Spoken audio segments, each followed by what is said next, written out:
Yeah, you've all seen this hose 100 times. Thanks to the moron that put this in and got it rubbing up against the belt. I guess lucky for me, I saw it.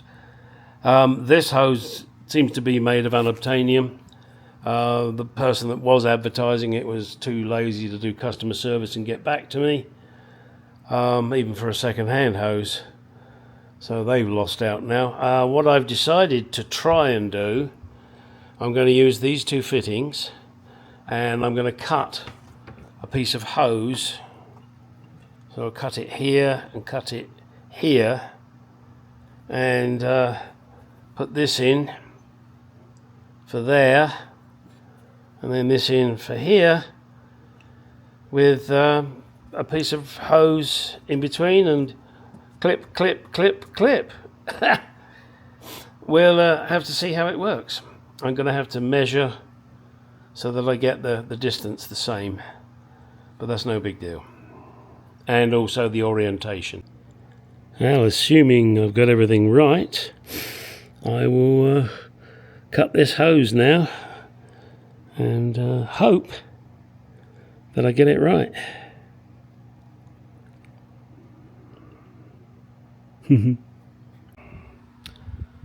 Well, bit of a Heath Robinson affair. However, hopefully it'll work until I can get a replacement hose. I will keep looking. Well, there it is. I believe, and any of you with the S-Type R out there will be able to correct me, that this pipe always should have been this side, never around that side. It's too near the belt. Yeah, this doesn't look very pretty, and I must admit I do not like it. But as I mentioned previously, I'm just going to hope it doesn't leak. If it does, then I'll have to fix it.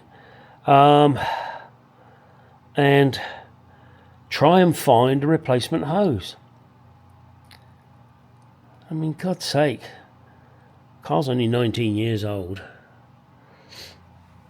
They make other hoses. They make the top hose and the bottom hose. Why not that one? Especially as it's a convoluted one, they could charge lots of money for it, which I'm sure they will. So anyway, I'm going to keep looking. Now what I'm going to do is, what is it? What am I going to do now?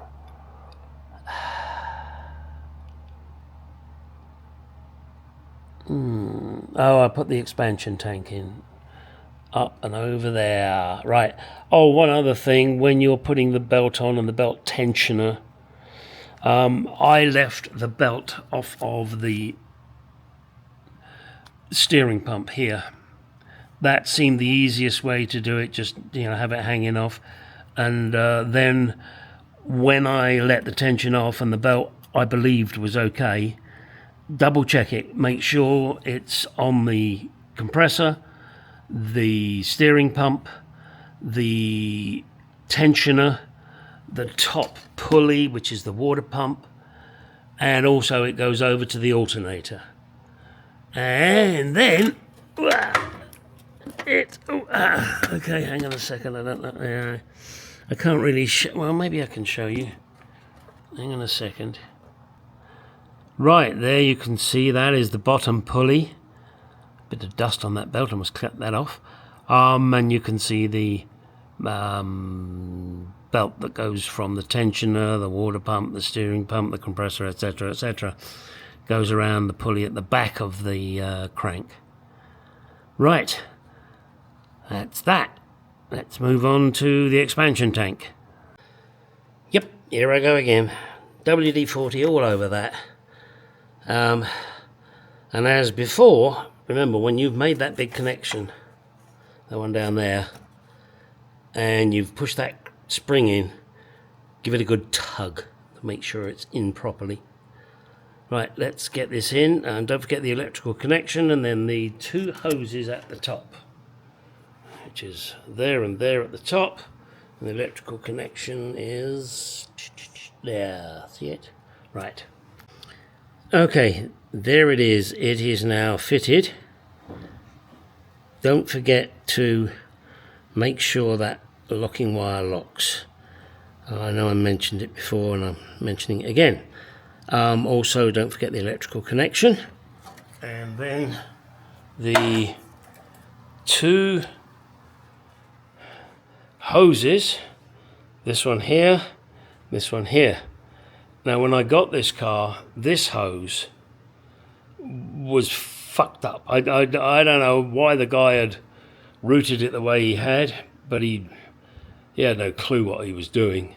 It comes out here, goes around to here. In honesty, I can't remember whether he got it to here or not, but he bent the hose back there and kinked it. What a fucking moron. When it comes through this clip here. Now, I know you may not remember everything you do. I understand that. I don't. But there's this thing called the internet. And all you got to do is look at some pictures of some engines, and you can soon see, as I did, which way this particular pipe rutted. And you know, once you get it in position, you can see how it fits the form nicely. Okay, so that is that done now. I'm going to start topping it up with coolant and keep my fingers crossed that I don't get any leaks. If I do, I'll deal with them. Now, one other thing, this, as I'm sure you're all aware, is a very delicate piece, and it's always in the way when you're working on the engine. So, you know, like I did, you should take it off.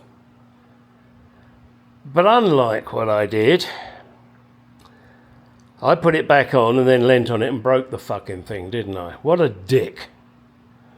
So, Mr. Superglue to the rescue down here. We'll see how it goes. I mean, it'll stay there, but it annoys me because I've had an S-Type before. Granted, it wasn't the R, but that doesn't make any difference. And I never did like the way that this grille stayed there. I really wish they'd made it go up with the bonnet. But they didn't. And then pricks like me come along and break it. Okay, that's it for today's, folks. Not a very big video, I know. Oops, sorry, wrong way. Come on, up. Thank you. So, fill it full of coolant. You know how to do that. And what I suggest, and in fact somebody else has even said that he does it, this is a great place to burp the intercooler, supercharger radiator cooler. The normal one, of course, here.